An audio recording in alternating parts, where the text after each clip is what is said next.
look, it's my first time with 3 guests. So we're growing.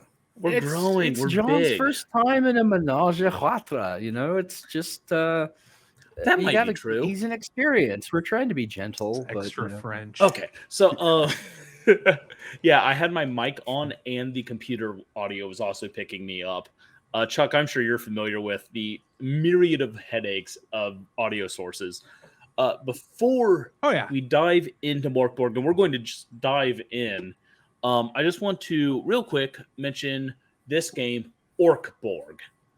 Orc Borg is on Kickstarter right now. My friend Roland Coons is essentially the artist and helped design the game.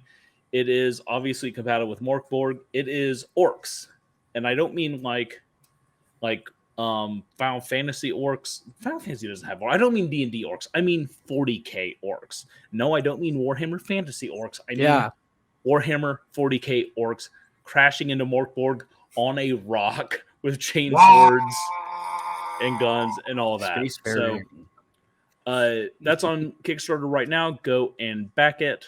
And yeah, I get to talk less tonight. I'm so jazzed. Ian, I yield the floor. Fantastic. So for anyone who's not familiar, if you haven't already checked out Mork Borg, this is going to give you your 100% daily required dose of doom and or gloom, depending on what your nutritional needs are. So the Vaults of Unfaith is written by Johan Nohr, and it was part of a module set that was made as a fundraiser for during the Black Lives Matter movement. So this is a really neat thing for us to be part of. I'm sorry to interrupt. For anyone who doesn't know, Johan Nohr is the creator of Mork Borg and Cyborg. So this is like This is legitimate content as opposed to third-party license bullshit made by someone like me. Although there is a lot of really, really amazing third-party license stuff out there. Like Orc Borg. So, before we start and get into the swing of things, let us introduce our characters for the evening, and we'll jump straight into the middle of things. So, starting off, we have... My name is Jebediah Barnacles. I go by Jeb. And I am a weary angler, class taken from the supplement Fiskborg. I used to work for the aliens, the Kingdom of Aliens. As a royal fisher, I was renowned for being able to catch anything in water or air. And now I have a ratatouille rat named Rathu, and a pocket kraken named Salty Joe. Next we have... Oh, I guess I jump in here. I am Carva, gender neutral name. I've decided that I am a he, him male. I am known as Wretched Royalty, and I come from a family that was once quite aristocratic and blue-blooded, black-blooded in Mork Borg, and has fallen on very hard times. So here I am out in the hinterlands with Ham, my manservant, and he is fortunate enough to be the bearer of I don't know if I'd call it cursed, but it's certainly a curse-adjacent magic sword. Curse is quite relative. And then bringing up the rear is... I am Brad, or what did we decide on? Umlauts. I swear I can talk, honest. Brad, I am esoteric hermit. I live in a dark, dank cave, a gloomy cavern, as it were. I've got a hawk that is my companion that I've decided is named Audrey Horn because Hawk first thought of Hawk from Twin Peaks. All right. We've got such an entourage. We do have a menagerie in tow, which is helpful because the more people or things that are with you, your chances of survival get maybe just that much better. So, with that optimistic outlook on today's adventure, we begin. From an underground Sarkash crypt, heretics and cultists terrorized settlers, forcing them to sacrifice animals and family alike. And that is until the Inquisition arrived. Renowned champion Sir Bodalok, the Golden Urn, traveled to that blasted hellhole together with Inquisitor Wakta of the Walls. But they have not returned. Find out what happened. In worst case, save them. Or at least return Sir Bodalok's golden armor. Oh, and bring a rope. So after tracking down the Inquisitor through a gnarled series of broken churches and crypts and finding all kinds of heretics and expunging them, you've finally found this blood trail that you've fallen down sets of stairs in this crumbling mausoleum to a small chamber that's 15 by 15 feet that is lit by flickering torches on sconces, and in the center of the floor is a large clay disc, almost kind of like a manhole cover. You can see around the edge of it, there's just caked layers of filth and blood, just griming the entire disc. It's oddly quiet in this space, and there's this pretty horrible stench in the air, like old rotten meat left out for far too long. And how many exits? It's just so far the stairs that have brought you down into this chamber, and then whatever is below this disc. Okay. Okay, I'm trying to make a nap. Down we descend into the pits of hell. Did I ever tell you about the time I caught a 3-tooth ganglion eel from a hell pot?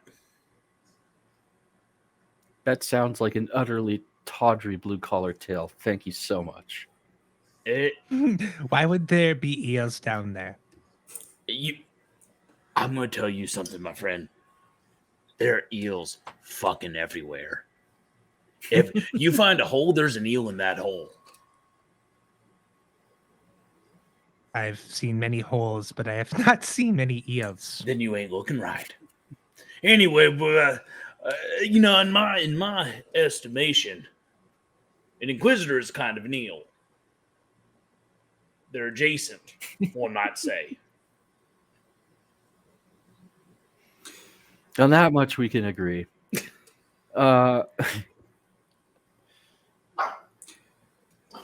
So as you stand here, you can tell that these Barking torches eel have been here for quite some time, that they're getting pretty low in their oil reserve, and they're starting to actually burn the shaft of the wood.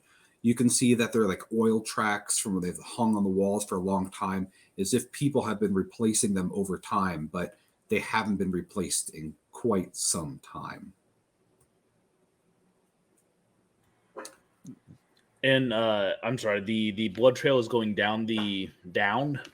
So you follow this blood track to this room, and it goes right up to the edge of this clay disc that's set into the floor. Is there anything up here that, like, I guess we came downstairs? That's correct. Is there a banister we might secure a rope to? So when you Or to one of the torches. So you look at these kind of sconces that the torches are jutting out of. They're built sturdily into the wall. Mm-hmm. You hope or think maybe it could hold a human weight. Well, there's a pretty easy way. I am kind of a gang. Like, I am more sinew than man at this point in my life. Are either of you more sturdily built? As you say that, Ham starts to get a little bit nervous looking as you're trying to find someone to I was about to say, tie the rope to the torch, and why doesn't my fierce and courageous manservant Ham pop down there and make sure that everything's hunky dory before we follow him down? Well, if I Ham may, starts to try to make excuses and try to go up the stairs, and he's. And then, there's some type of weird sound that kind of comes from the space you came from. And he looks wide-eyed as he's torn between like two really bad possibilities. And he's sticks with the group. Ham, if He's you'll just muttering under like his breath. hang on to the sconce and pull yourself up a little, we'll see if it'll hold your weight real fast. We don't gotta throw you over the edge. That's all I'm saying. Ham protests and he scrabbles at the sconce and kind of pathetically does half of a pull-up's worth of exertion. That's about what I before, could do looking too. Very fearful. But it does hold. I talk shit about his physique the whole time, just cutting him down. The more okay, coach. you are talking about, how disappointed you are in your manservant, your talking sword that you have starts to chide you on how much of a disappointment you are from this long line of kings, and your paunch definitely was jiggling the entire way over here. For players who aren't familiar, one of these starting bits of equipment that the wretched royalty could have is a talking sword that besmirches the wielder and makes fun of him. And if the sword is progressively displeased with the conduct of said wielder, bad things start happening, usually with sharp edge. But I can handle that. I am for that. All right, well, I guess let's tie old Ham to one of these sconces and shove him on over, right? Go on a fishing trip. It's the most direct path. Yeah. Clearly, he must go down the hole. So Ham's eyes were already just as wide as before. There basically was like black discs of just absolute fear, and he just goes white in the face. Do me a favor, and Carva, roll me a toughness test for your squire. Let's see if he just passes out from sheer cowardliness. So Okay, there's and going to be that's no like modifier. Just give me a 1d20? roll. Just a d20 straight up. We'll give him a 10 DR. Uh-oh. Just fucked something up. Oh my god, give me 1 second, please. Unless you want me to roll for him, but then you never want the GM. Yeah, why don't you do that this time? Yeah, while- go ahead, roll for him. I'm taking Ham's. So Ham gets a 16. So he swallows loudly, and it kind of echoes in the chamber. And he grimly says something about upping his pay before he agrees to be lowered into the hole. You know what? I turn and look expectantly at Carva. And in this case, I'm gonna say that I agree with them 100%. He gets, if he survives this, he gets hazard pay. So who is pulling off this heavy clay disc? How are you going to be finagling this? Tell me. I'm going to use him as bait. I'm going to fish him. So I'm talking about lifting. So are you the one who's gonna? Yeah, I'm going to literally fish with him. Yes. Are you pulling off? But are you going to be the one who gets the lid off of that thing? Oh, yeah, probably. Actually, I am all sinew, but I am also like really tough sinew, very sexual sinew. I'm making a strength check, Ian. Yes, please. Haha, will a 21 do?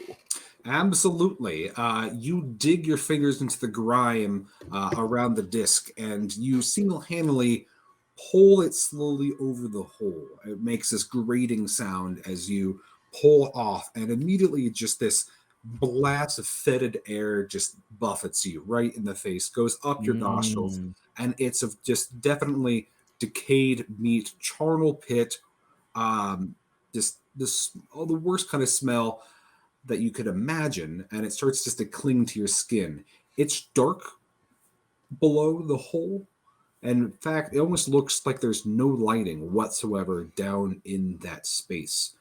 From these very pathetic, guttering torches, you can see down a couple of feet before it's just pure black.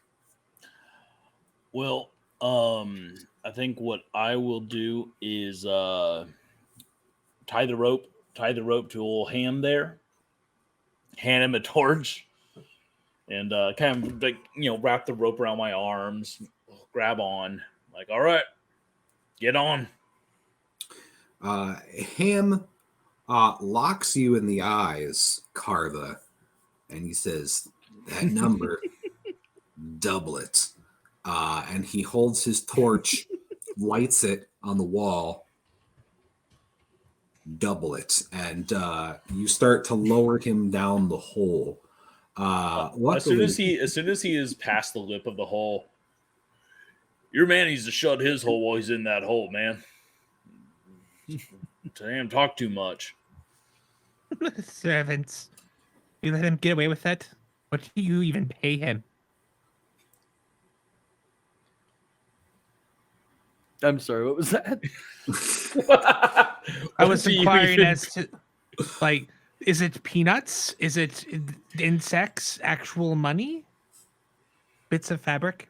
Oh, that he gets paid in? Yes. Yes. Yeah, probably crickets. Oh yeah, I'm taking it as read that I would agree to the doubling. I mean, there's no, just my character's thinking there's no goddamn way he's gonna live through this. So I'll promise him. Oh, the yeah, moon he's if he gonna wants that die. too. Do you want me to strength check to not drop him down the hole, Ian?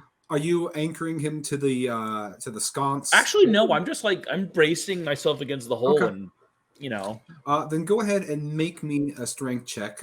There's definitely a lot of grime here around your boots, and Don't you need fumble. to stand firm.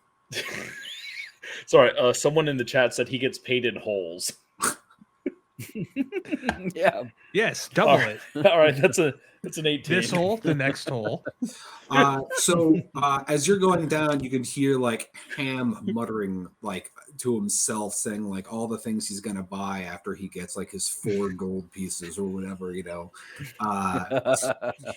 Someone and- look down the hole. I can't look and pull at the same time, so So you can you are watching him go down the pit, and you can see the torch go down. And how many feet of rope do you have? I believe I have 30 feet of rope. Yeah, I bought one rope and it was 30 feet. So as you start to lower him down, like you can hear him like echoing up the hole, like, "There's a room down here, and it smells horrible." And he starts just like screaming. It's like, "It's just bodies.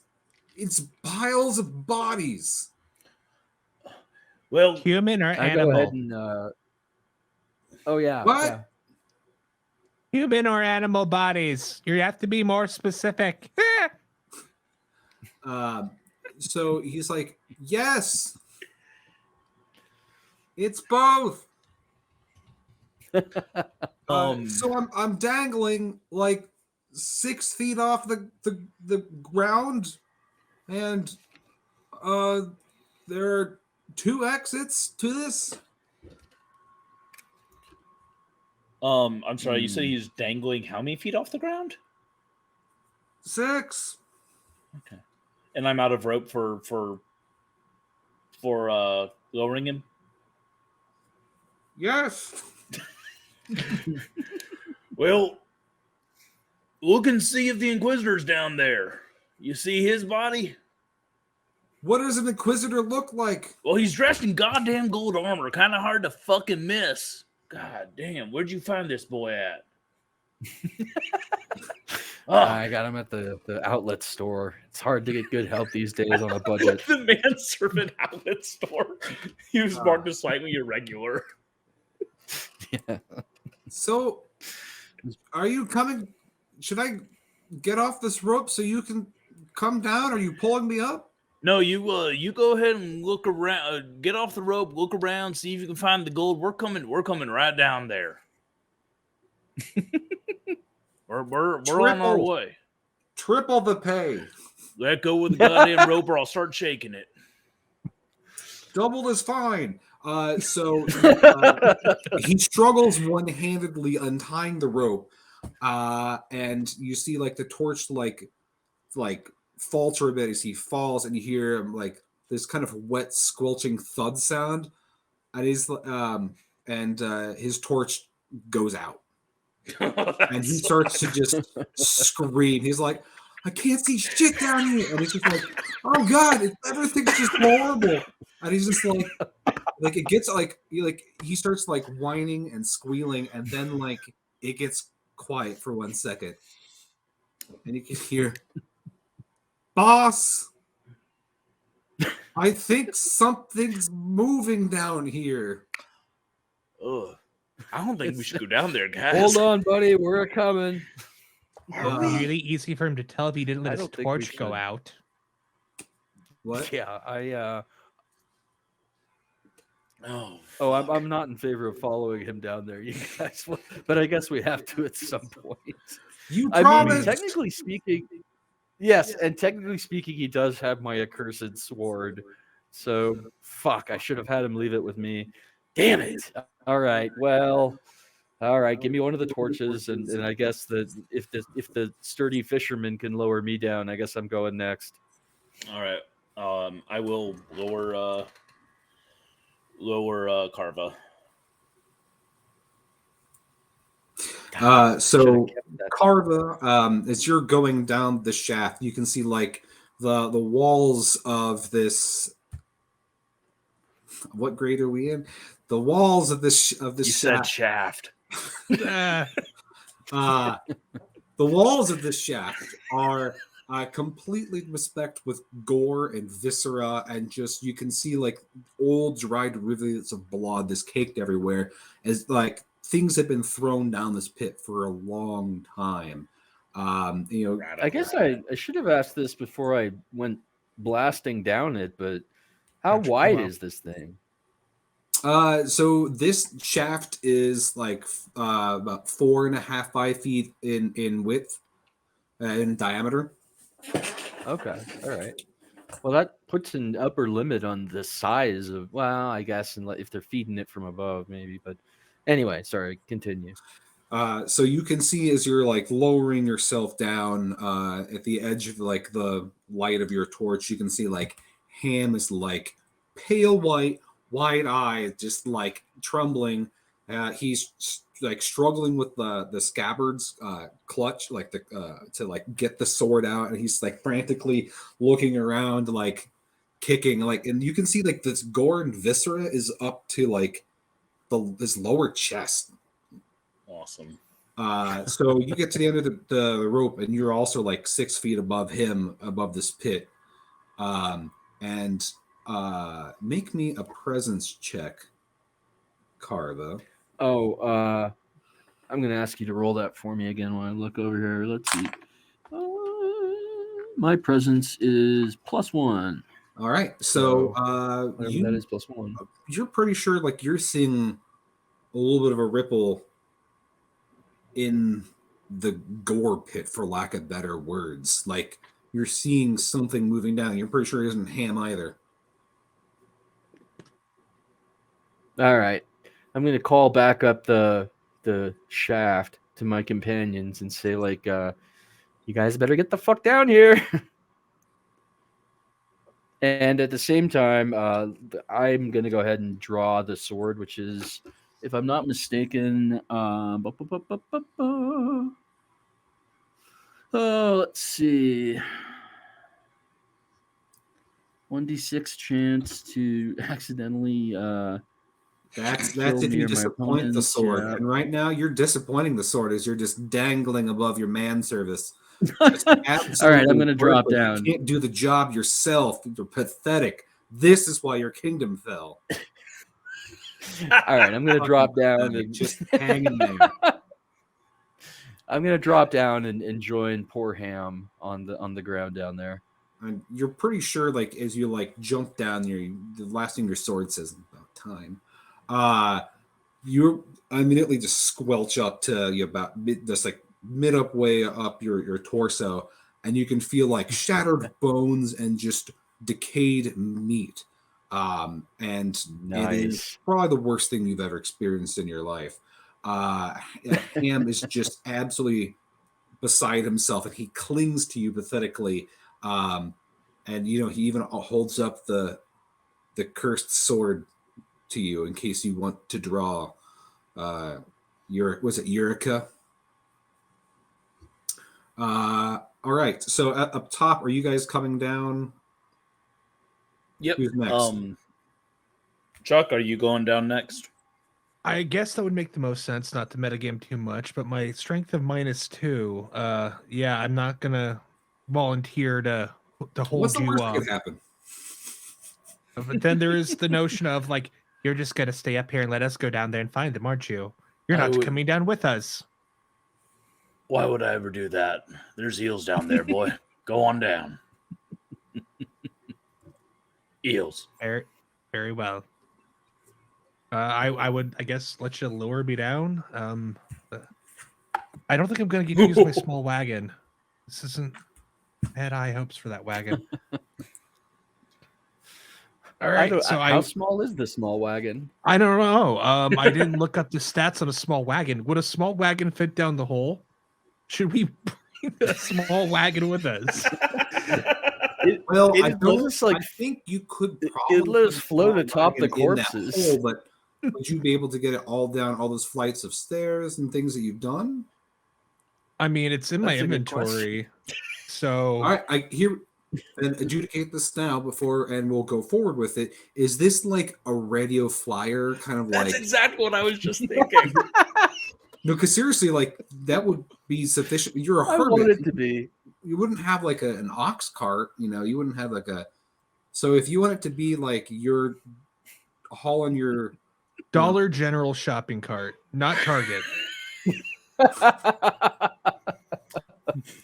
yeah, absolutely. Okay. First, I tie the Dollar General shopping cart to the rope. Proceed. Send it down. So you I give him a long, hard My look. things are in it. I give him a long, hard look, but decide, you know what? I could fit like at least like 4 or 5 eels in this thing, and I lower it down. I love how Eels, we're naturally Hershey telling the Sacks. story of how the party died in the first room because of a Dollar Tree shopping cart. This is all right. They're smaller. They're a comfortable size to move through a catacomb. All right. Yeah, So you I like the start little to carts myself. hand yeah. over hand, lower a cart down into the hole. And these are the times you're thankful that you've spent so many years on ships and with all the rigging, because your hands are perfectly this leathered and calloused, and you're just without batting an eye, hand over hand. They're only technically hands at this point. Yeah. So meanwhile, down in the pit, Carva, you're feeling something moving around your boots, and there's definitely more activity turning in this cesspit. You hear the sounds. I'm goddamn Luke in the trash pit, is what that is. Of you're feeling like bones that are kind of like swirling around you. You do notice, like how Hammond said earlier, there is a passageway to the east, and you've got a passageway to the west. It's like there's like a ledge up and like a half flight of stairs to the east. To the west, you have half a flight of stairs leading out of this pit downward. This pit that you're in is probably like maybe 12 feet in diameter. So there's a lot of carcass detritus here. As you're kind of seeing this cart come down ahead of you, you see the bodies of like decayed animals and people begin to kind of well up a bit, and rearing out of this rotten flesh is a thing that almost looks like a giant centipede with bony, like protruding arms clacking upward and a large set of mandibles.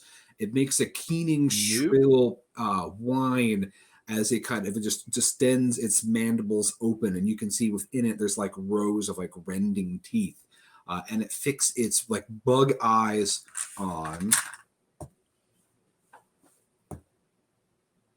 Ham. So you can see your torchlight. It shifts targets and explicitly looks at Ham, and you can feel the area between you start to get wet and warm. Go ahead and so. Do you have dice, Carva? Or am I drawing all of yours for the rest of the? I just wanted to know for practicality purposes. Yeah, you're gonna have to do it for me, but I don't know about anyone else. All right. So I'm gonna be rolling for initiative. And luckily, Ham has the slight drop there. So Ham sees this, and he looks at you, looks at the scabbard, looks at the bug, and he pulls the cursed sword out of the scabbard. And as the sword comes out, you kind of your torch flickers a bit, and there's that kind of low moaning sound that always comes like when the sword is pulled out. And Ham stands his ground, ready to slash the thing as it lunges. You are next in initiative, Carva. What do you do as you see this thing rising out of the rot? You said I'm next? Yeah. I'm sorry. Oh, say that again. Sorry. So Ham had won the initiative. I thought the thing was going to get the drop on you, but Ham rolled fantastically, weirdly. So Excellent. you have this man-sized, so far, this man-sized centipede creature lifting out of the rot, and it's your turn. Okay, I have in my little possession a short sword, which I will draw and prepare to go to Ham's defense alongside him, my good buddy Ham. So is this the familial sword, or is this a secondary short sword? I think it's just the secondary short sword and not the one. It doesn't like in the inventory say that it's. I thought you had pulled sword, your familial sword earlier. Okay, all right. So you lunge forward and attack, or are you holding your ground? I'm going to hold my ground, defend Ham, wait for reinforcements. I don't want to take on a big ass centipede. So the thing hisses and in a clacking sound of bony limbs and mandible snapping. It lunges forward at Ham. Ham swings his sword. It actually hits. Ham's going to be like this weird NPV of this whole situation. So that's 2d6 for damage. He takes a large chunk out of the corpsepede. You can see that as it gets closer, that it has a very chitinous underbelly, and the sword it struggles to completely penetrate through, but it still makes a big scorching slice through it. The thing makes an even worse wailing sound. It brings its mandibles down for a solid bite, and Ham dodges out of the way. No shit. He rolled a 17 awesome. for his defense. All right. So the thing comes crashing down, and it just sprays you with blood and viscera, Carva. Your fancy finery is completely ruined. Now you're starting to see a cart come down, and that rope is also 30 feet, right? So now you've got a cart hanging 6 feet off the ground. So what are you two doing? We'll add you into initiative after the corpsepede. Just to be clear, is it dead or did it just spray me with ichor? It is not dead, and the cursed sword did not do its bad effect. So it is actually severely wounded by the cursed sword, but it is still menacing. You can feel it circling around in the bloody pit. Well, shit. Okay, so it's gone. It's like submerged or whatever in the body pool. Yeah. Okay. Well, ideally, I'd like to get the fuck out of that pit. But we do need to get that cart down as well. So let me see. Well, I'll let you think on that. I want to know while you're thinking on that. I want to know what the two of them are doing on the top of the pit. Okay, I'm going to have you go next, Jeb, followed by Rod. Chuck has already started descending. Okay, I missed that, so thank you so much. So you're starting to shimmy down the rope. Wait, are you tied or are you shimmying down the rope that's attached to your wagon? He's pretty weak, so what I was thinking is maybe he went on top of the wagon. I'm okay with that.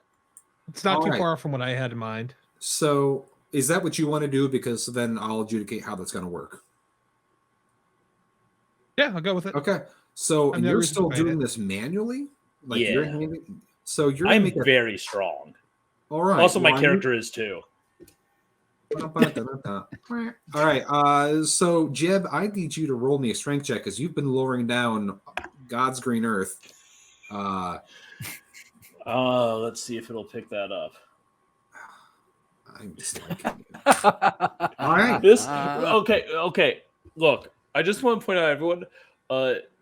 Ian and I ran several games 2 weeks ago, I guess now, Yeah. where I fubbed every single roll, so he knows this is a fluke, not the standard. Well, I fully expected ham to be eaten in one bite, and I am actually disappointed. I had this narrative of how Ham was going to die this horrible death, and then like Ham's going to be the lone. He's going to be the final girl at the end of this.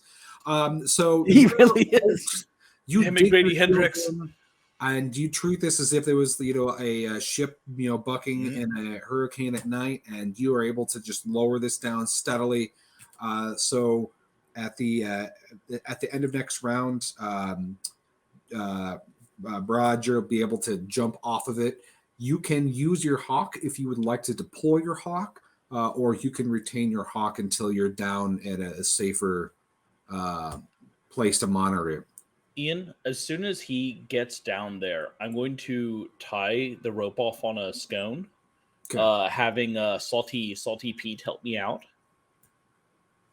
All and right. then I will join. But I have to go fix the thing real quick, so I will join at the next round. All right. So are you deploying Audrey, or is Audrey staying clutched on your shoulder? Yeah, Audrey. Go. Help in some way. Fly.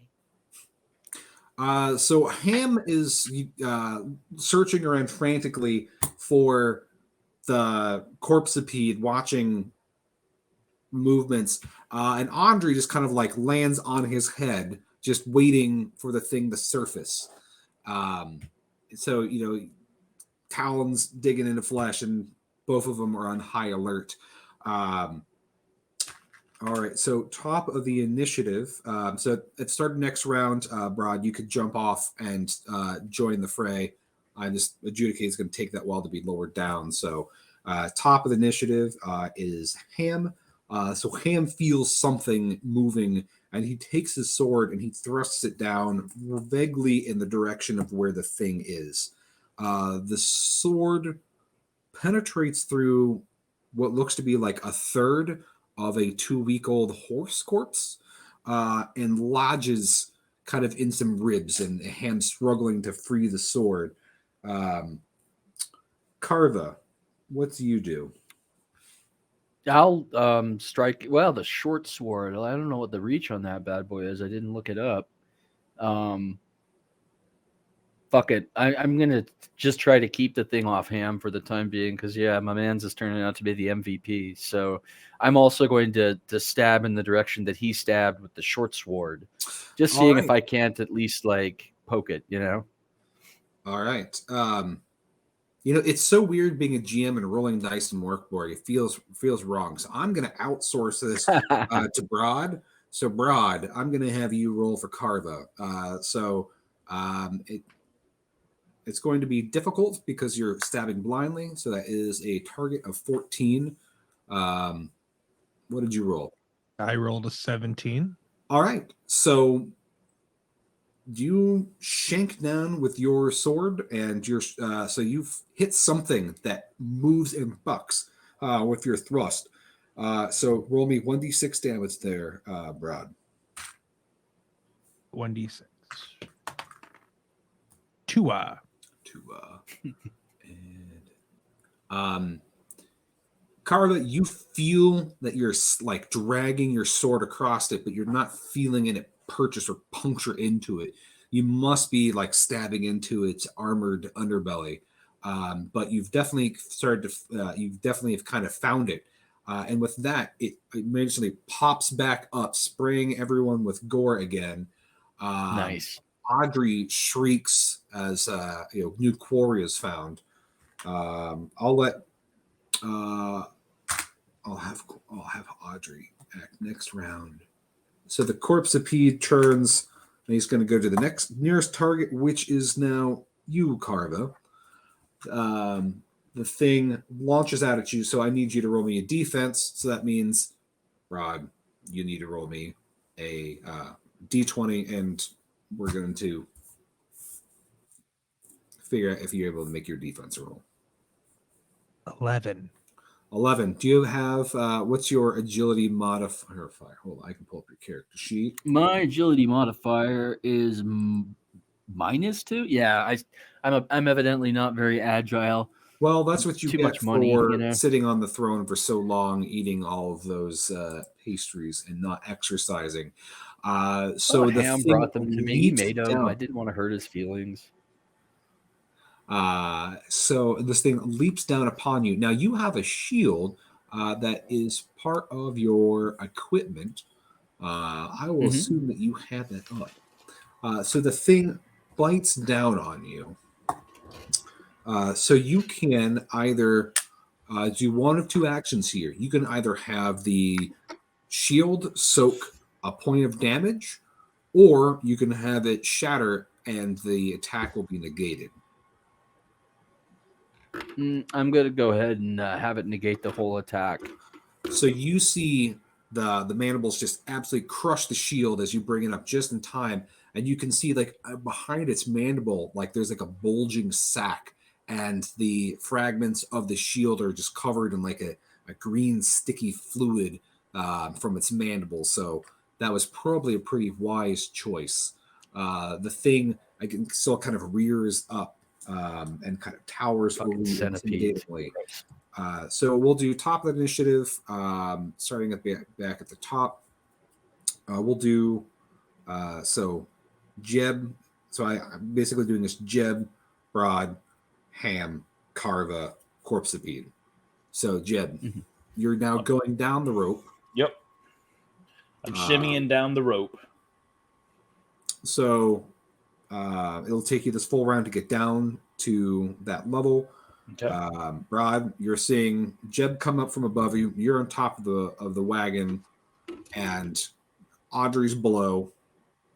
Do you jump into the pit with the rest? I mean, pits are always a good time. It's just like a ball pit, only corpses. Skulls. Yeah, the balls are skulls, occasionally a spleen or inflated lungs. It's fun. Sexy, so All right. sexy. So you jump down, and you see this thing in all of this terrible glory.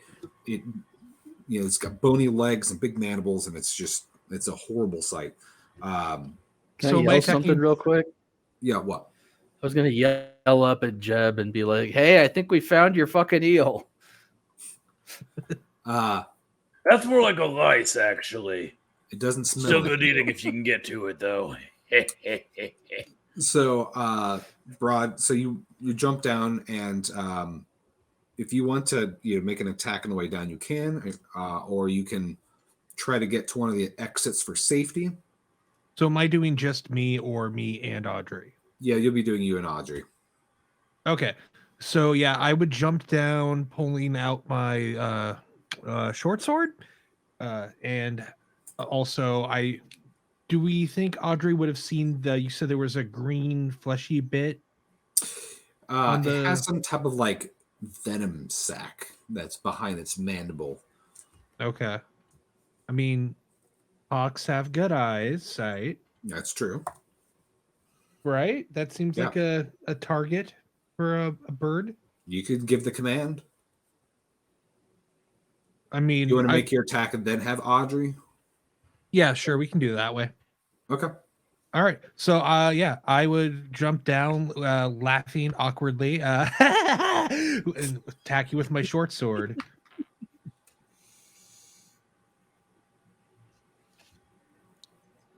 Let's see here. The anticipation. That's a 4. So, you laugh wildly, and you go face first into something that is so decayed you don't know exactly what it is. There's these terrible like bubbles that come up from like wallowing in this stuff. Audrey still gets your message though, and makes an iconic shriek sound as it goes and attacks that sack on the side of its neck. Is that what you're doing? Yeah. All right. So Audrey's attack is at 10. So go ahead and roll d20. That's a nat 20. I could move. No, I'm just like, all right. Ian wanted to kill us so quickly, so badly. No, we're all badasses. Well, no. We're not badasses. Our NPCs are. Look at this sploot. Tell me how we can fail when we have this sploot. All right, I'll take it. So you send Hadri shrieking and finds that weak spot where it's not where it doesn't have its chitinous armor, and it does D4 damage. So roll me D4 there, Broad. That I want to call it a 4 because that's what it was mostly on, but it was leaning, so I will re-roll that. 2. So fucking bird. So Andre like punctures into that space, and the corpsepede just starts to buck wildly as Andre just clamps down and starts rending the flesh from its like vulnerable neck, and like from there like gets close to the spine, or what serves as a spine in this abomination, and severs something where the corpsepede, you see like all of its limbs go rigid at first, then it goes limp, and it just collapses over like a wet sack of meat. It doesn't seem to be moving at all. I'm pretty sure Audrey just swooped in and killed it in front of you. Hell yeah. That girl. Nice. All right. Nice. So, Jeb, you get to the end of the rope. You're able to free the wagon and have it plorp right into the mire. Everyone is covered in gore. The goriest person is Broad, who is just like belly flopped into it. Ham is still like shaking with adrenaline, white knuckled, holding his cursed sword, and you're absolutely clean for once. You're the cleanest person in the group, and it's very weird. All right. I whistle and catch my pocket kraken and sit on the ground to feast. Reach into my coat, pull out my rat, put it on the ground to eat. It seems to have worked out. Everything's fine. So times. you have. Look at that ham. The bird killed it. Ham doesn't know what to say. And teeth are like chattering. Oh, and by the way, I gotta say to my man's Ham, like hazard pay double is now like permanent. That's your new like pay rate, buddy, because he really saved my fucking ass. So yeah. He like dramatically like puts the cursed sword back in the scabbard, and he's like, fuck yeah. And it makes that like choop sound as it goes back into the scabbard, and like your torch like flickers again as it like the cursed sword goes away, and like you get that sense of normality again. So you have an exit to the east and to the west. To the east is like a half flight stairs out of this charnel pit, and to the west is like a half flight of stairs down out of the charnel pit. Sorry, the east was down. No, to the east is up a half a flight of stairs, and to the west is down half a flight of stairs. That's going to be a little bit longer than half a flight, but that's okay. There we go. I'm guessing due to our surroundings, we're not able to follow the blood trail anymore. Well, fortunately, at this point, you can make your own blood trails. Oh, that's right. Sick nasty. Broad, this looks like a blood trail. I'm followed the blood trail until I found myself. I'm going to what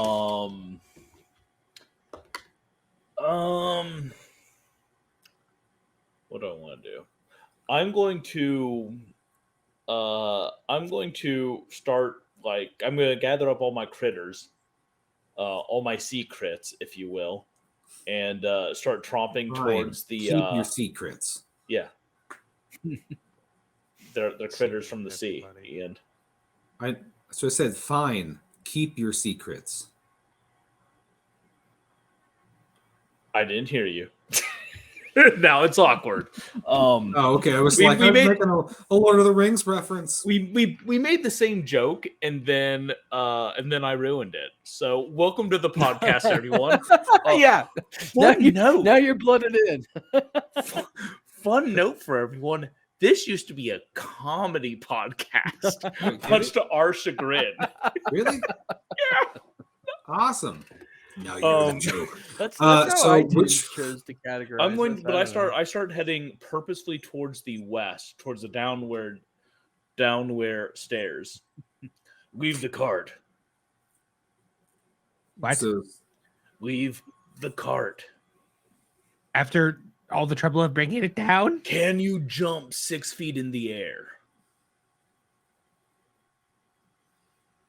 What does that have to do with anything? Because You the got a good cart point. is tied to the, The cart bottom will of the help us, rope, giving us an we'll have to extra 3 climb feet. up on it. Yeah. Yeah. To We get climb out. up the so- cart to get out later. And then we can put the golden Unless armor we in find the more cart rope and pull with it which up. to- I've had a lot of journeys with my cart. And Been with me a long time. In a way, it's my home. You're just asking me to leave it behind? I put my hand on his shoulder. I Fuck just- your home. We need it there. I believe in you. I I'm believe gonna in you take and this this up with cart. the HOA.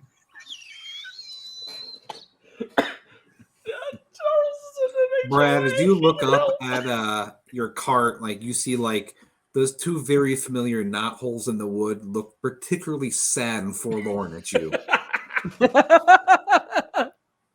It'll be okay. I'll be back for you. As a man who has lost most of his, I've lived mostly on ships. I've lost all of my homes. They've all sunken to the bottom of the briny deep. And what I can tell you is it always hurts and it never gets better. Anyway, let's go down. I turn around and start chomping. Are the rest of you choosing to follow Jeb down to the west? I mean, I love watching him take the lead. Like, I can't wait to see how he deals with the next horrible monstrosity. So I'm tagging along out of curiosity more than anything. Your sword chastises you for not being in front, and again, you have that like the pang of disappointment. Oh, So as fucker is you hard to please. So as you go get out of the corpse pit, and you're just again covered in gore, you go down this half flight of stairs, and you see a corridor that runs straight due west. In fact, you notice as you kind of acclimate to the gloom of this place, and with Brod's. Well, Brod, your torch probably went out. Someone relights their torch, probably Ham at this point, fishing it out, relighting it, ringing it out and lighting it. You do notice, though, that towards the midway down this corridor, there is some kind of faint light of some kind. It's very pale, like it's not necessarily a torch light. Hmm.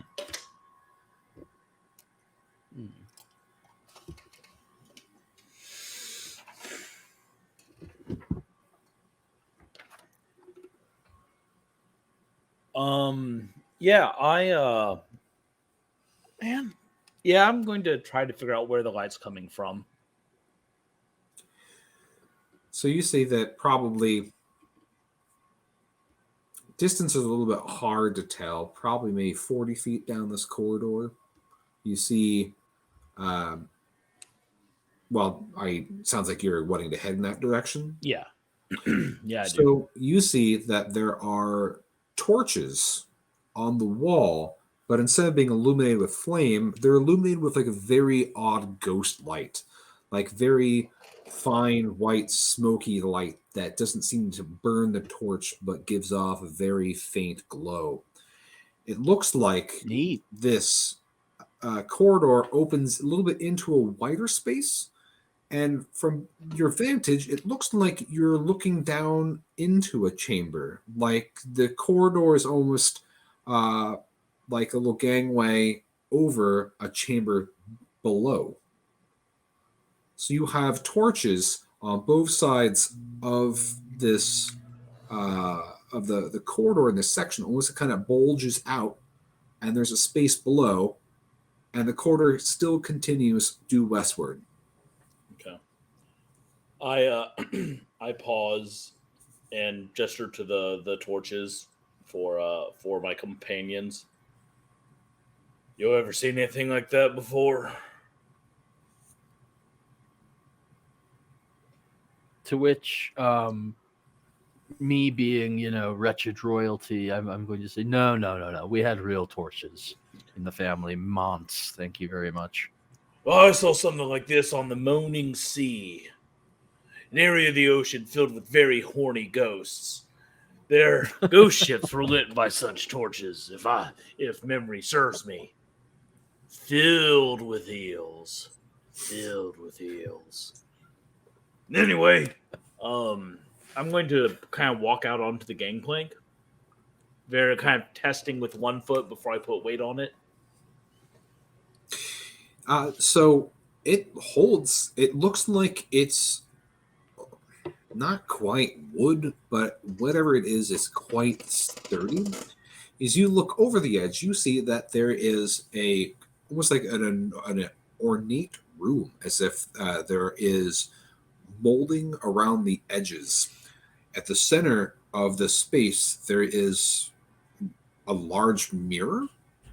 It looks like there is a large silver-edged mirror, and on either side of this large mirror are 2 little podia on which there are busts of faces. They look like grinning corpses, and for like 1 second, their rictus grins almost look very vaguely eel-like before you identify them as being non-eel. The floor is cluttered with bones. You know what I've always said? I've always said there aren't enough bones and corpses around everywhere. Every single fucking place I go just doesn't have enough fucking corpses. It is Mork Borg. That's why you gotta make your own. That was what Joe was like. Yeah, every goddamn place is just corpses on corpses. What do you reckon that is? I point at the mirror. I'm curious, so I'd like to make my way closer and just get a closer look at those faces on the podia, which I also love that you used the correct plural for podium. I'm furious about him calling podiums podia. Jokes aside, how far down from the gangplank? Like, if someone were to push Carva, would he survive or be injured by the fall? It's probably like 7-8 feet up. You do notice if you're looking down and around on the most interior wall, there's a little ladder that's built into the wall. Oh, from the gangplank? Yeah, from the edge of it. You Okay, we can just first, but walk down there. Then. You see it. I don't have to push you at all. Yeah, I guess if I've got initiative, I'm not sure if I do or not right now, but like I would love to go down there and have a look at those sweet ass corpse busts. So you see that these are very exquisitely and ornately carved, which is a little bit odd that they're both human corpse faces. If you didn't already see like the natural variation in the like alabaster-y granite material, you would almost think they look like frozen people or something. But they're facing each other, like they're both looking each other in the eyes. And you then have this large mirror. The mirror itself is at least 6 feet high, ovaloid, with a very ornate silver band that goes around the edge. Hmm. The bones, are you looking at the bones on the floor? Yeah, I'll just inspect the whole area. They look human. And as you kind of like hop off the ladder, they like turn to dust under your feet. Them some old Ham looks bones. down at you and is like, what? That's probably not the Inquisitor, I don't think.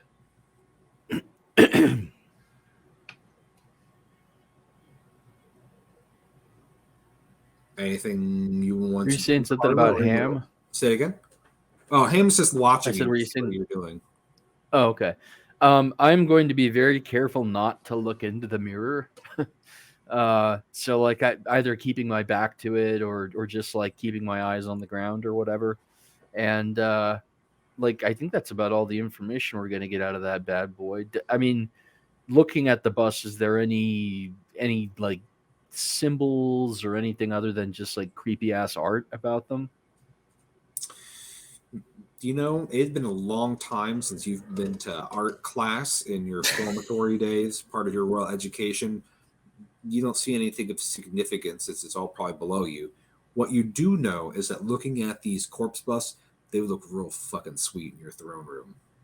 If you didn't lose your throne room in terrible like gambling episode, but the idea is still there. I'm actually going to descend into the room and look directly in that mirror. I just want to like see my sweet tattoos. I like how Brad is like the crazy loner hermit, and he's like the wisest person right now, just like watching everyone. He's just hanging out with Ham. Oh, I didn't think you wanted to hear Broad going bones, aren't they grand? Oh, those weren't so good. Chuck, I need you to know that I absolutely do want to hear that at all times. I just figured it would get a little monotonous. We'll filter in and out. Yeah, just give me a sample afterwards. I'll mix it into the camp. I'll mix it into the audio in post. So. Just fading left to right channel. Just look at that over there. Isn't it nice? It's such a good quality bone. Man, it's nice and sharp from where they broke it. Sucked out the marrow. So as Jeb, you are looking into the mirror, the first thing that you notice is that the corpses, like the corpse heads, don't make any reflection. You have a reflection. I don't? You have a reflection. The corpse statues don't. Okay. Just so you that's just like not staring good. at the mirror. I'm preening a little bit. Okay. I got 4 teeth left. I'm making sure there's nothing stuck in them. You've got that one barnacle. That's right there. Yeah. Right. So you're staring at yourself, preening yourself, and you're noticing that like your gums, like your teeth are looking a little loose, like more than you like. You could just probably pull out a tooth. It's not new, like, but okay. The wrinkles around your eyes are like getting worse the more you're staring in the mirror. Can I turn away from the mirror? Yeah, I do. All right, you turn away from the mirror. I think that mirror steals your age. I say, matter of factly. And Carva, as you look at Jeb, like his eyebrows are like jet white, like his teeth are like rattling in his skull, and like he's looking real ugly. I mean, fair fat. Go get talk about my character, please. Yeah, I'm gonna walk back to the gangplank. It's a little hard to get up the ladder at first because like your joints are creaking, but you're able to get out and you feel okay mostly. You just feel so fucking tired.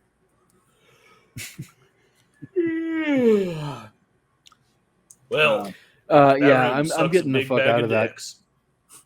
I'm getting the fuck out of that pit as well, by the way, or I don't know what you want to call it, the chamber. of the mirror "What ages you," which I think I have hanging on my wall in real life. And It's the mirror of Dorian Gray. yeah, yeah. It's aging me prematurely, but yeah, I have no need for a mirror that's going to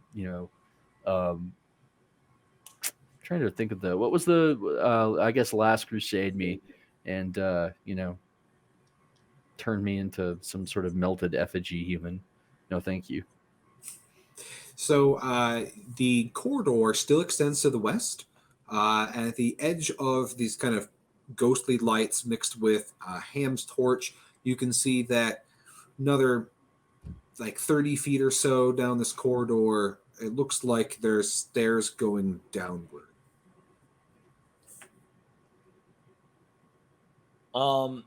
Actually, let me ask you this: fuck, we should have checked that before.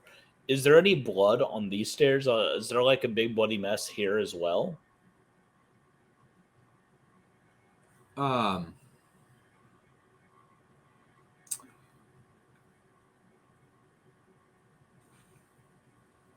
that's a good question. As you are looking at the torchlight, you don't see like blood. You're talking about like blood tracks coming from Yeah. the east going to the west.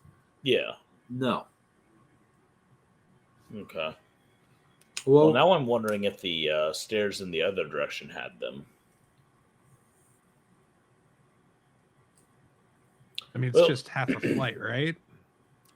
yeah. Well, Yeah. I mean, are you talking about the ones that you're looking at to the west? No, the other. Yeah. If we had gone east instead of west. So, Well, let's do some math real quick. We're like what 36 feet plus a half flight put us what like 4650 something like that feet down Yeah. or 60. All right, so that's not like crazy, heart of the labyrinth. No, we could backtrack pretty easily. My only worry is that if we backtrack, there won't be anything there, and we'll, is it better to press forward and see what's ahead, or backtrack in the chance there might be a hint or a clue?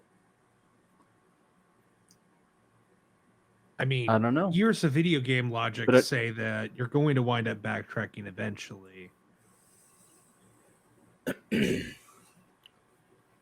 I will We say can just that send Ham back. I'm gonna step away from the camera for just 1 second, but I'll be right back, you guys. Okay. Maybe I can mute my video while I do it. He has to use that bejeweled. He has to use that bejeweled butt plug I was telling him about earlier. speaking of which, so he turned off his camera, and now you can see how bad my video editing is. Sorry, go ahead. So, are you still going to the west, or are you going to backtrack? What do you think? What do you think, Chuck? I don't mind backpedaling. We're not that deep in, so like if we're gonna do it, now is the time Right. for us to go back and have a look. Okay, yeah, I agree. Let's backtrack.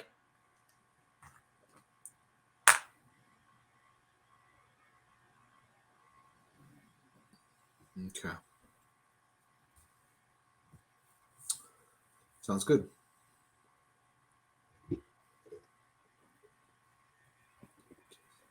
Should we continue with? Yeah. All right. Yeah. Before we move on, I did have a question about the mirrors. Yes. Did they look movable at all, or were they pretty like mounted? I know that I don't know. I couldn't. It's a very large mirror. You would need help moving it. It didn't look Okay. like it was mounted. If anything, kind of looked propped against the wall. So nothing stopping you from. Okay. So mounting. when we leave, it probably will not fit in my cart. As we had talked about, we agreed on the dimensions. No. Okay. Okay. Yes. More. But Yeah, I'm just trying to figure out the best way to find this Inquisitor. I haven't forgotten the goal of all this is to find a dude. I'm trying to figure out, like, if he got tossed down here, would the corpse of Pete just have eaten him?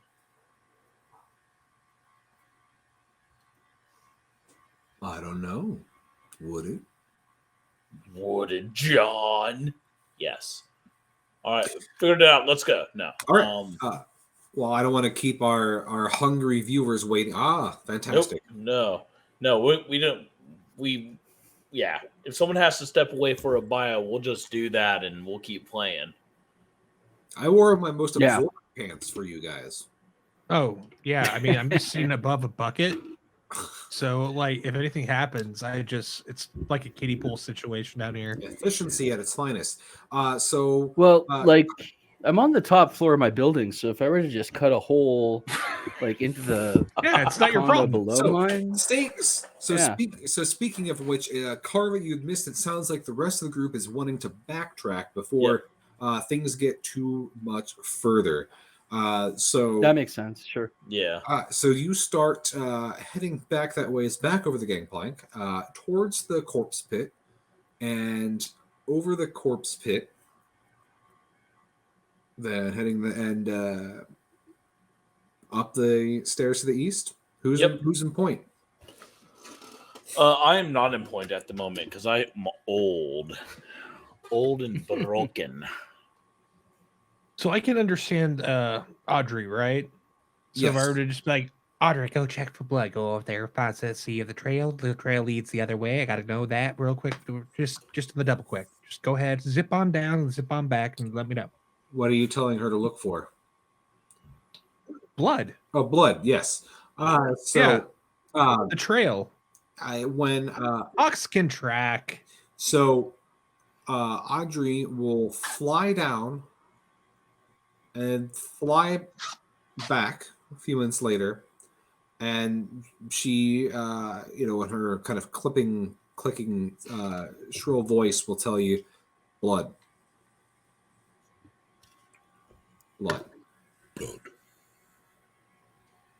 Hey everyone, just want to let y'all all know that my little gal pal here, Audrey here, she could use a snack. You want to have like a rodent or something? But anyhow, Audrey said blood. One of you roll me 1d6. 1d6 coming right up. That is a 3. Okay, thank you. All right, so what are you doing? Are you heading up to? Are you going up the stairs? Heading east? Yeah, we'll head up the stairs to the east. All right. So you and let's be on the lookout for that blood.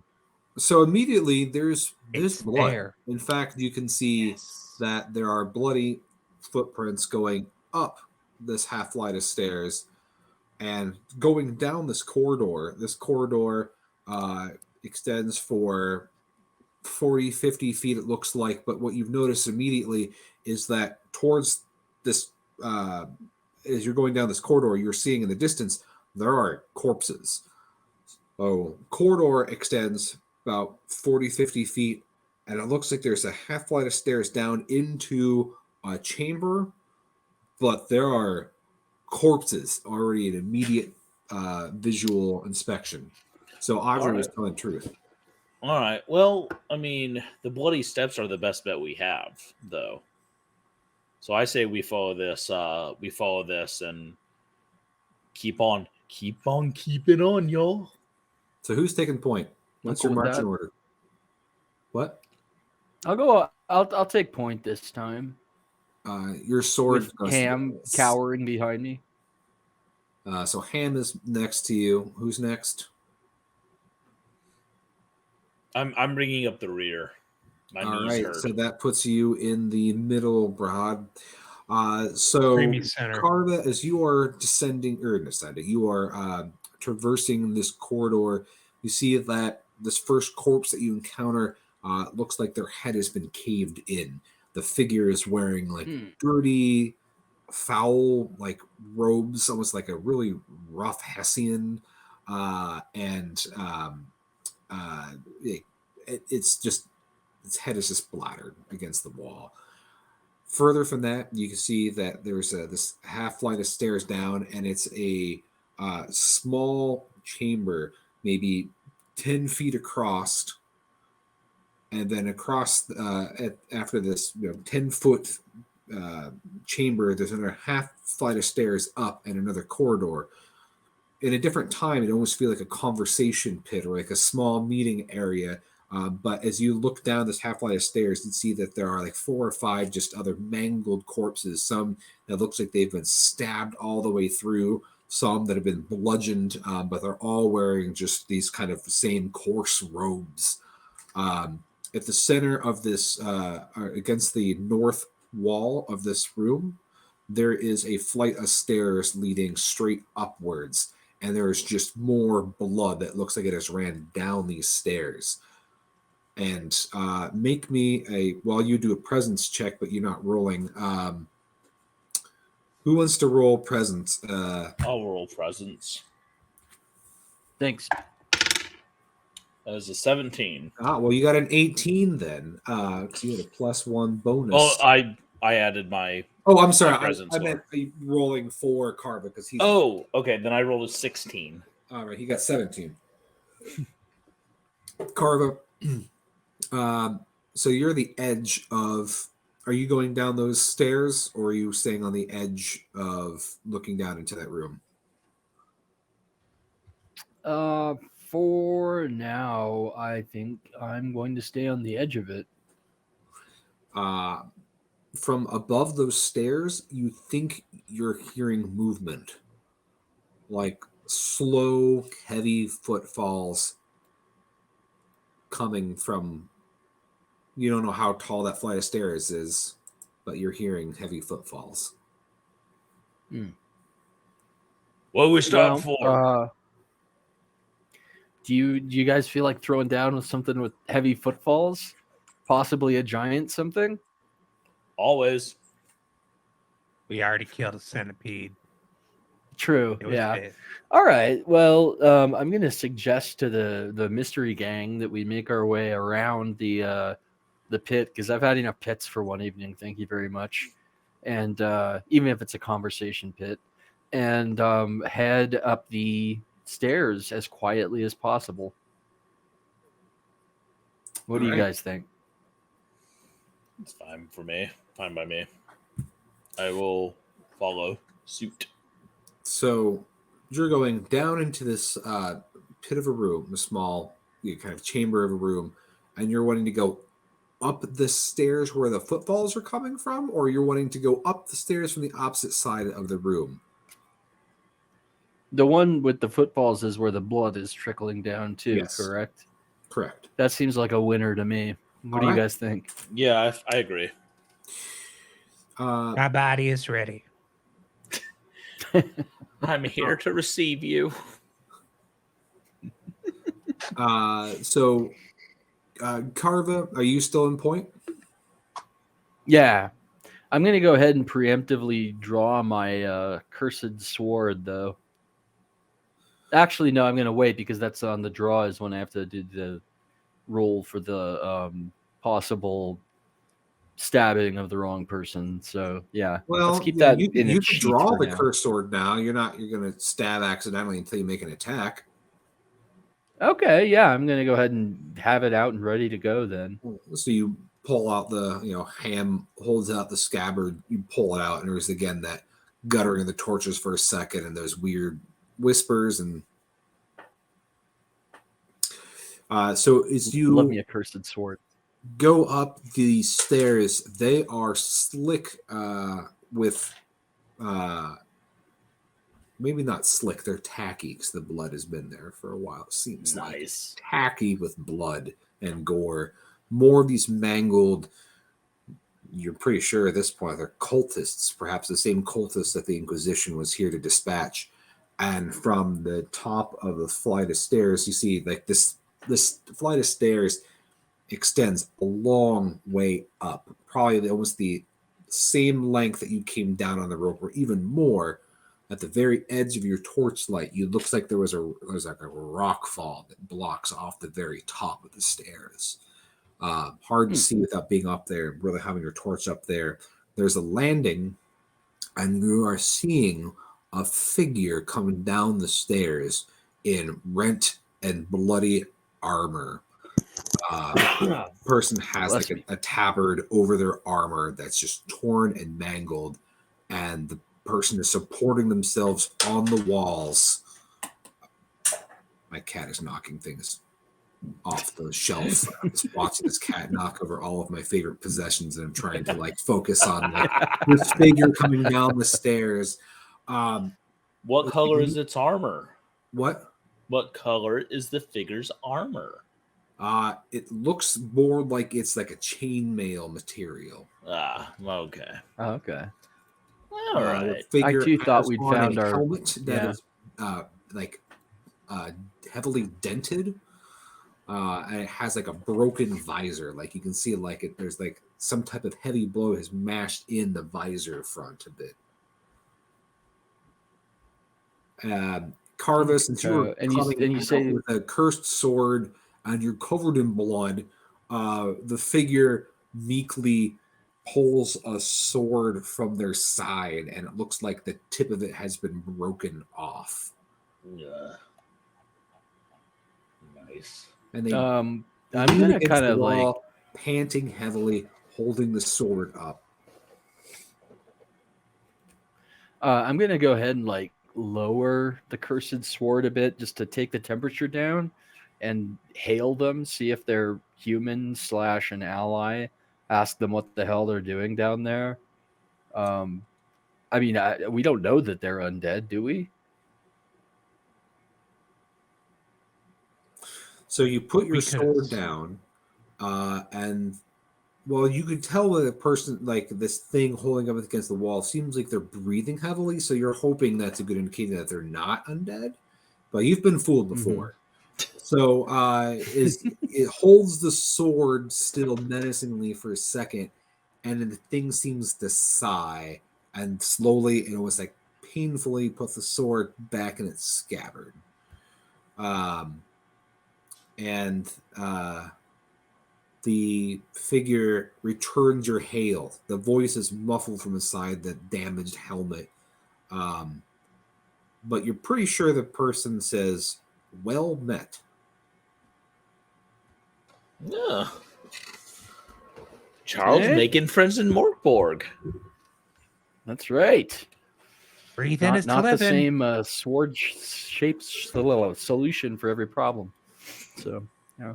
I think that out of the three of us, a leathery old fisherman and a mad hermit, I'm probably the one with the best, like, diplomatic skills. Maybe would be a good way to put it. Wow, So, that's I'm awfully gonna high go ahead and- yourself. Well, I am a dick, like a posh dick. Is I'm diplomacy gonna a let type of Ham eel? hang on to the. I- I'm gonna resheath the sword and let Ham hang on to it and ask the person who they are, who busted them up, if they know what's been happening down in these parts. So the figure unclaps like the gorget of the helmet and painstakingly pulls it off to reveal a very bruised and beaten face. You could just see like the impact for like where the visor just like cut into their flesh. The figure has long braided hair, and she identifies herself as Inquisitor Wakta of the Walls, and she tries to like maintain her like semblance of bearing, but it's pretty evident that she's been through a lot of hell. Is this one of the people we were sent to grab? Yes. Nice. Yeah. I remember of the walls. Well, let's. None of us have any like healing ability, or is that even a thing in the Mork Borg? You Me can not having played do that much. rest, so you can like catch your breath and get like D4 hit points back. you can get like a full night's rest of like safe rest and get D6 hit points back. But none of you have a healing vision. Now, one thing to mention that's not healing, unless you don't want your party to know. Do you want your party to know your special ability, Rod? Yeah, they can know it. It's fine. So I have a special ability, Grace, for a sinner. A creature of your choice gets plus D6 one roll damage, test, etc. So, one of the bits of lore that Broad has picked up through his esoteric studies is a clean scroll. Oh, nice. For the viewers who aren't familiar, one of the sources of magic in the game, clean and unclean. He can cast clean spells, or at least this one specific spell. House Right, house rules, real quick, Ian. Yes. Are scrolls expended after you read them? They are not. Okay. So you can cast your, if you have a scroll, you can cast it D4 plus presence per day. If you, of course, fail your crit fail, either or, you are prevented from casting that spell for another hour. And the esoteric hermit can also have one of their abilities at character creation is to actually summon temporary scrolls that are Cool. consumed, but the scrolls that you start off your equipment are not consumed. Now, that being said, of course, there are conditions that can consume them, like certain artifacts and terrible horrible things. But yes. So the Inquisitor looks you over and asks, what are you doing here? And I think we explained that we were. Who commissioned us to do this, by the way? The Inquisition. The Inquisition? The Inquisition. Okay. The Inquisition of the two-headed basilisk. Oh, okay. My kind of Inquisition.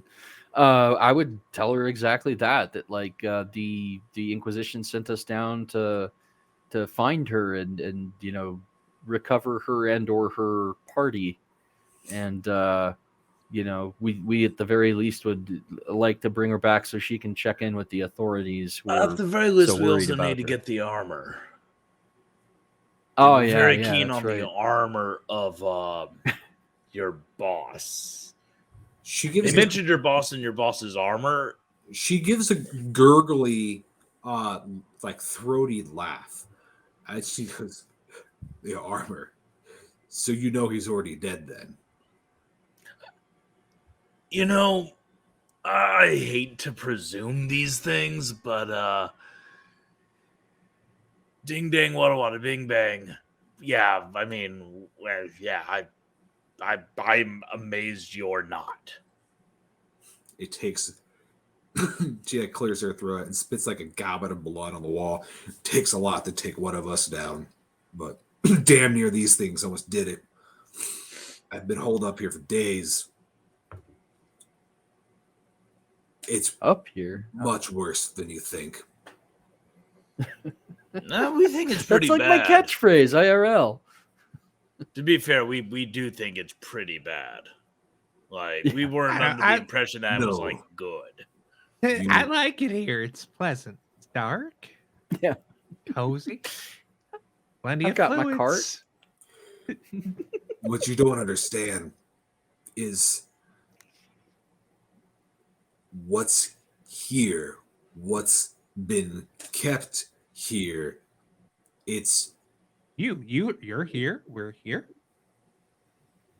You truly don't understand what has been bound in this wretched place, the things that these cultists were worshiping. They weren't worshiping them. They were appeasing it. They were keeping it sleeping. And now we have awoken it. So what I'm hearing, personally, what I'm hearing is you done fucked up, and now we can't get the armor, but we can get you out of here. That's what I'm hearing. I don't know about you guys. If it's money you want, you can go get his fucking armor and just take it off his corpse, why don't you? It's down at the bottom. The bottom. He died at the altar of surrender. Do you dare blaspheme a holy warrior so? I wouldn't blaspheme the basilisk, but I mean, he's a corpse, like a corpse. You could see like she like grips the hilt of her sword, and her knuckles are just like white. That thing's pointless. There's also, I mean, sure, we could just abandon his corpse and his holy armor down there. That's what you want to do, right? You just want to abandon him. That seems like you're the blasphemer. She looks confused. She's like, he died trying to save me. From the good guys, the cultists, the ones that you already admitted that were doing the right thing. He has this look. We're the biggest assholes. You don't think like you're pretty sure that a lot of like the mottled bruising covers most of like the terrible expression she's making at you, and you are pretty sure you can hear like her back molars like cracking as how hard she's clenching her jaw. And she does not deign to respond to that comment, but just glares at you. All right. I'm going to go ahead and step in and say, like, ignore these assholes for a minute. You talked about stirring something up. Is it nearby by any chance? Are we in any danger right now? Have you talked to it? I don't think so. Then you're safe for now. But you can't talk to it. Don't let it speak. She talks so someone roll me character? D6. Who feels lucky? What do I need to roll? D6. D6. That's a 5. Okay. All right, thank you. I love rolling and not knowing like what a good result is. Oh yeah, it's always the most fun. Yeah. All right. All right. So, you were saying? I was asking, or is it what one of y'all was saying? I was going to ask the Inquisitor whether we are in any danger. Oh, no, what she's referring to. She was saying explicitly, don't talk to it. Don't let it talk. No, don't talk to it. That's right. Okay. What about whether it's nearby? She like strains if she's trying to hear. It's moving again. Now, let me ask you, did you talk to it?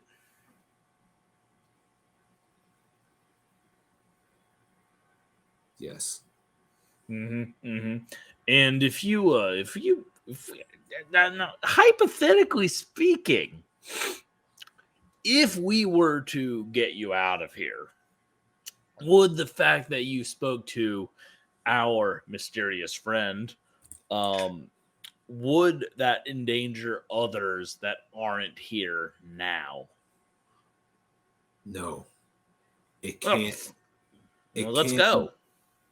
It can't leave until it's free. It's not free. So I think we're good. Yeah, let's just go. Yeah. Yeah. I mean, let's truck. If it's not free, it can't leave. It's in here, so yeah. Cultists seem dead. We can find new cultists. Yeah. Just let their friends know they met a terrible fate. Probably you're not let them know that it's your fault, which it is. You already admit that. Yeah. And then get them come down here, re-secure the locks, and start throwing bodies down here again. Yeah, Oh, Jeb, all the bodies. are you sure you don't want to run down there and get that armor? I'm retired. I do this stuff for fun now.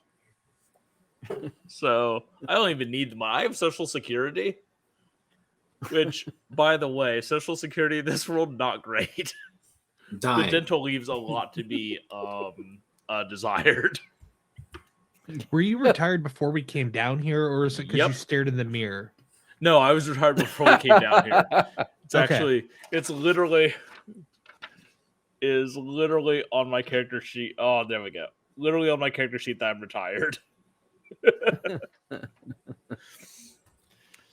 Yeah, let's just go. Yeah, I'm going to strongly advise that we get her up the rope and out of the centipede pit and call it good while we're ahead. Yeah. She can even sit in my cart. I'll let her do it. See? Yeah. Yeah, that makes sense. She can't have it. He doesn't say that for just anyone. He does. Mine. She, grimly resolves. She's like, we should just leave this place and seal it. Mm-hmm. Or No feed it. Yes. Whichever. Feed it seals. Go get some seals from the ocean and throw them in. I love that. That's such a good idea. Anyway, let's go. Jeb assumes that they are done talking about this and starts heading back down the corridor and stairs towards the corpsipede pit. So who's taking point? Jeb.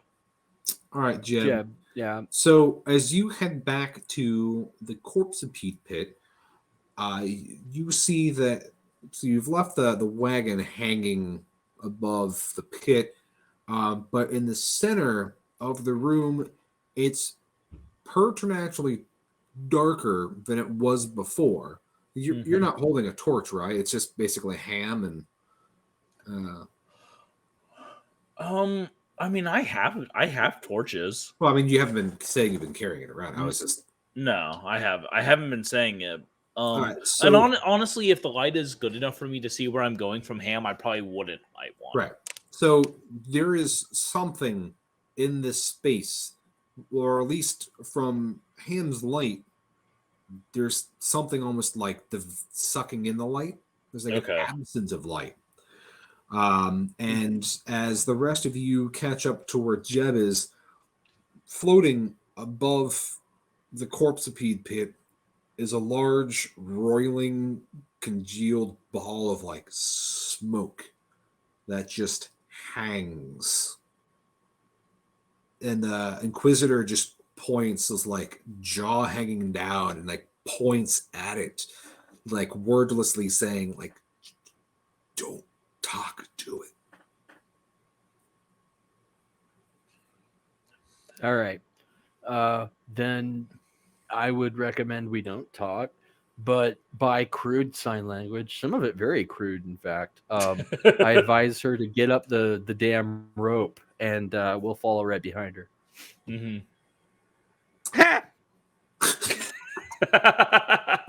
So What? So it says in my character sheet, I laugh at the most inopportune moments.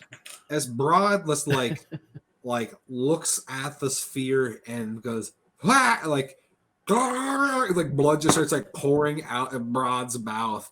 Like Broad's like shoulders like pull back, and come like out of Broad's throat is like this sound of a wind rolling through a graveyard at midnight.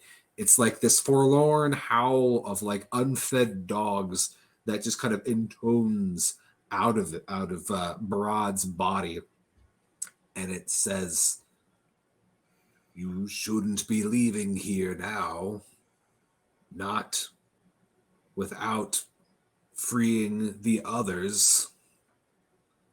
They lie in wait." And like every word that comes out of Broad, like your body is shuddering, and you take 1 point of damage. Is just like blood is like sheeting out of your body.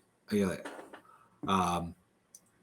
you will get such riches if you free the others. and you are kind of let go of that, and you kind of like crumple to the floor there for a second. Broad. The sphere of smoke almost looks expectantly, or at least the way it swirls amongst itself, it almost looks impatient, as if anticipating a response. Do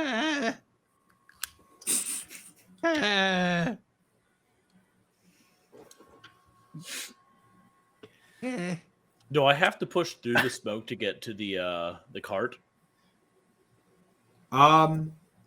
It's so the sphere itself is about 3 to 4 feet. Let's see, probably about what's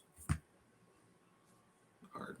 Yeah, so it's about 4 feet in diameter of roiling smoke. So it's like bobbing around in the same space as like right next to where that cart is.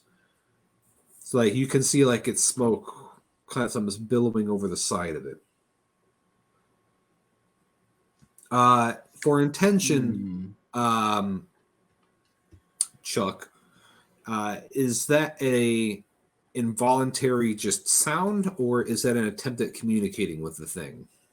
I feel like, given the character and how I've been playing, involuntary sound for the most part. Yeah. All right. I mean, just took a 1 out of 3 hit points of life.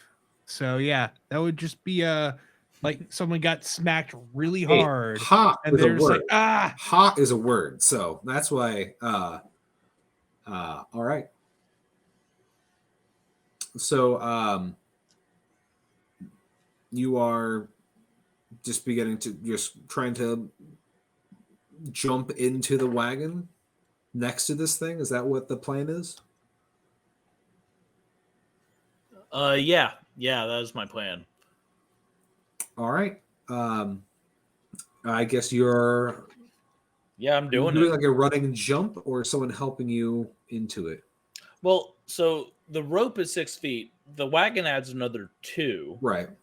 So it's 4. I'm taller than 4 feet tall. Is my point. It's at the center of the chamber, so just thinking diagonally. All right. I should just be able to like reach up, grab it, and pull myself. Yeah, that's a good point. So we'll make it as a pretty easy agility check. We'll make it at 8. All right. Son of a biscuit. 17. All right. So you definitely hop into the wagon, and are you starting to shimmy up the rope? Yep. As you are in the wagon next to this thing, your skin goes completely covered in goose flesh, and you feel like your whole body that's in close proximity to it is just numb with winter's chill. Nice. And so you start climbing up the rope and leaving it the rest of your party behind. All right. I assume they'll follow or die. What is everyone else doing? Yeah, I'm actually gonna boost what's her name of the walls into the wagon next to make it easier since she's a little bruised up. All right. Who wants to? I guess I'll roll for her. Well, she got a nat 20 and getting into the wagon. Nice. Inquisitor makes a sign of the basilisk as she comes in proximity to it, and like her body convulses a bit as she gets close to it. You can see like the edges of her mouth are like filling with blood a bit as she's close to the thing again. She goes and mutters like a prayer, like a warding against evil, and like her mouth just shunks right open, and blood starts pouring out. And through her, the thing says, "If you but free the others, you will have life eternal." And she's released again. And through like deep heaving breaths, she's like, "Don't trust it." All right, yeah, I'm gonna agree with that. Here's a surprise. I'm gonna boost my man's ham up in the thing. Also, I don't know if it's still or if our friend Braum wants to go next.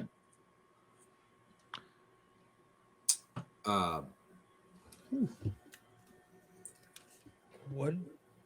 Ham. My character? What'd you say? I'm just. Oh, I said I was gonna. I was listening to what Ron said. Ham puts out a hand and helps Broad also into the cart because you're frail. You go up the. So all of you are going up the rope. Ham looks over the edge and like stares at the thing, and like Do it. Ham is like, tell me more about these riches. With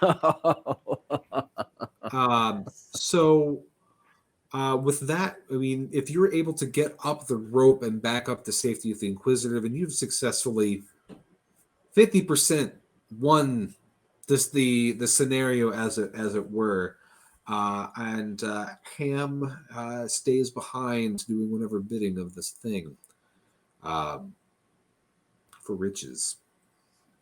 Actually, since you promised, we'll do this. Since you've offered so much money to Ham, roll me a presence check. Well, I guess someone's going to have to do it for 18. All right. Ham begrudgingly follows, and he comes up the rope. And at the top of it, he's like, you said that was a permanent double salary. We're going to make it triple, right? Push him back in. Push him over. Yeah, I'm like, don't push it, buddy.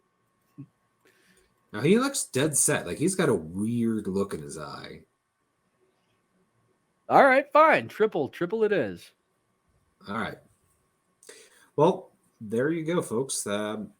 I've run this through 3 times, and that is the first time someone's gotten an Inquisitor, at least the Inquisitor out.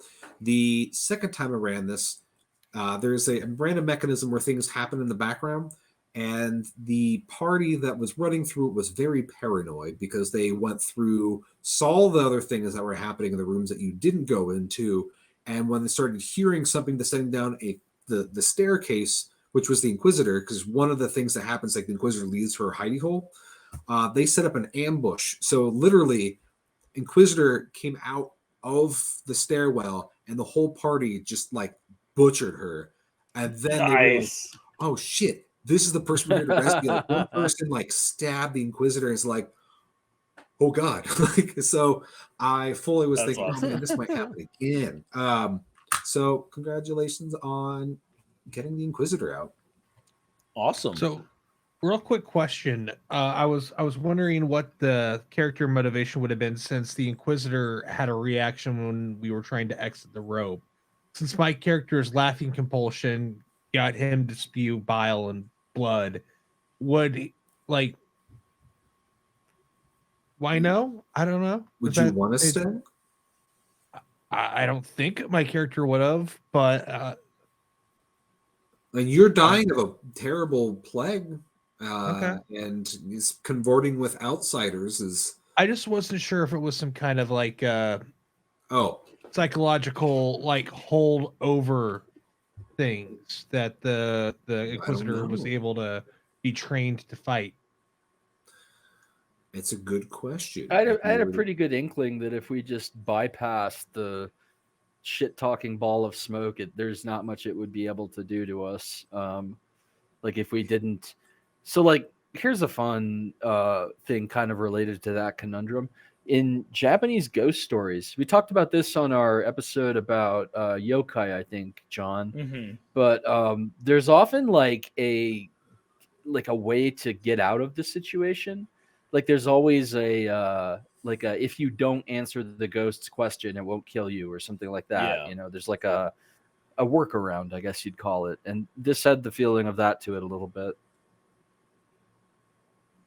When we were doing Murder Hobo Con, I didn't die in any of the game. No one really died. It was very peaceful, grimdark. But for the Vast Grim game we played, and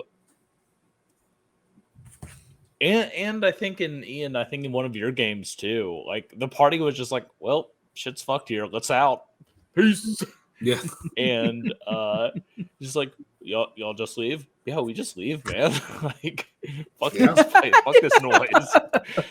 And what would happen if we just went home, you know? Well, like there's like one of the things I like about this module, right, is like Ian's like, all right, you did this, and now you're there already. Like, all right, we're there. Like, but in one it was like we docked on this ship in Vaskra. Our ship docked to another ship to like scavenge it, and there were horrifying monsters. The Grim were on the ship, and it's like, all right, we leave. He's like, you do what now? Yeah, we just leave. We're gone. We're gone. So, okay, what do you want to do now? I was like, I'll go get mojitos. So we went and got mojitos. Grim dark mojitos, but mojitos nonetheless. Borgaritos. Right. $1 Borgaritos. Friends, thank you so much for putting up with us on this, our first live stream. Hey, come on, guys. That's awesome. Good job. Everyone won. Everyone's a winner. But the person who wins the most are our viewers. And not Ham, because I do push him down before we cover it back up. Oh, that's fuck you, Ham. I have a distinct feeling he was going to kick me back down the... Yeah, that could actually cause the ending of the world if you left Ham down there. It's Mork Borg. Yeah. The world is already ending. Anyway, friends, if you are looking for us, you can find us online at OneMoncast and at MHP_games on Twitter. You can also find our website, madnessheart.press, where you can find all the horror books we publish, all the Jewish books we publish, and also, as a bonus, you can find the newsletter sign up for Numinous Brutality, a game that will be coming out. Let me just get the cover out there. Oh, so many pictures. I fucked it all up, guys.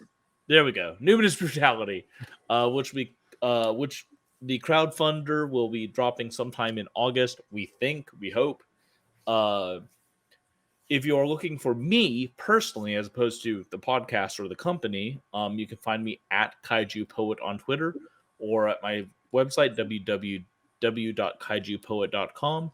My new book, Abhorrent Faith, which is primarily about the anti-Semitism in evangelical Christianity, set to a backdrop of kaiju and graphic body horror, is out now. You can get it wherever you buy books online, and you can find a link on my website.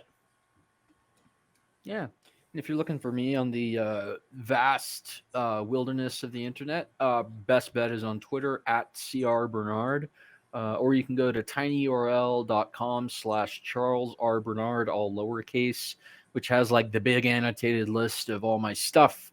So short stories, essays, my debut novel. I'll have 2 more coming out this year, hopefully. Arcanum Initiation and Arcanum Mysteries, both from Raventail Publishing. And as John said, if you're looking for this here cast, you can go to at WanMoncast, WanMoncast, and we'll see you there, where we constantly, chatter, talk shit, make bad jokes. Get in on it. It's fun. I'll also post the map I drew of our adventure tonight. Nice. If you're looking for me, I'm right here. Hi. So I have a poor social media presence, so I am working on that. There are some handling things here below that you can reach me, but I will make a more concerted effort to actually more exist in the interwebs and have a portfolio for you to look at. So stay tuned for that. That's actually That's a grand tradition in our third co-host. Yep. Not yeah, having it's true. an internet We're also presence going at to. all. I will say that I think that we, and Ian's included in this, are going to try to put together a Madness Heart Games itch.io I've and got start having stuff there from designers on our team that people can check out. I see. I've got a Facebook. If you really want to like me in real life, you can find me on my Facebook because I'm You an can. elder That's what I millennial. did. It's easy. Yeah. And Charles Segundas, Chuck, Blood Vomit Guy. If people want to check out your shit, can they? Yeah, I have most social media things. I just don't know how they work because Same, brother. Same. yeah. I repost things to Twitter. By that I mean I post something to Instagram and it's like, did you want this to go here too? Sure. So if you look for Mr. Paschke out there, most of the time I secure that because my cousin Gary not on the ball. So yeah, that's all I got. And if you ever have projects that you want us to feature or things that you want us to review, get in contact with us. And if it makes the cut, we will be either demonstrating it here or it'll be one of our discussion episodes. So we would love to have the collaboration opportunity here at America's Test Table. Yeah, Mr. absolutely. Kit- Just hit us up at any of those Twitter handles down below. Thank you, everyone, for joining us on this consensual journey that we call Wandering Monster. I have been John Baldisberger. I've been Charles R. Bernard. I'm pretty sure I was Ian. I'm Chuck's trying here, out man. Chuck. Trying it out. I'm trying out Chuck. Trying out Chuck. What's up? We'll Chuck? see you again next week where we'll kind of discuss this game and various aspects of it. But until then, stay safe, but stay scared.